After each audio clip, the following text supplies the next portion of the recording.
চালাবি আরে সাথে জানাবি নি না দিদা পথ বুঝকা আর তুই না এখন জানাতে হবে তারপরে এখানে একটা একটু আস্তে আস্তে না আমি ভাই ফুলকা না আগা ভাই ফুলকা বাড়া জানা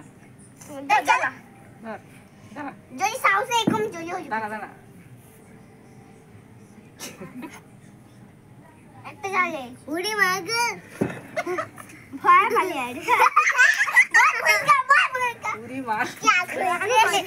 পুড়ে গেছে যাবো এখানে উড়ি মা এটা কি ফাটলো ও খাতা ফাটলো তুই যে নচ্ছা পুরো জামা জলের যে দেখতে পাচ্ছ ঠিক আছে সবার আমি জানি ঠিক ঠিক ফেসি স্যার 1 2 3 4 5 6 7 8 9 10 11 12 13 14 15 16 17 19 20 কেউ পারলো না ধুরি এবার ঠোক আবার লিখছি পাউলু গো দাঁড়া না আমি কি বই না আমি আর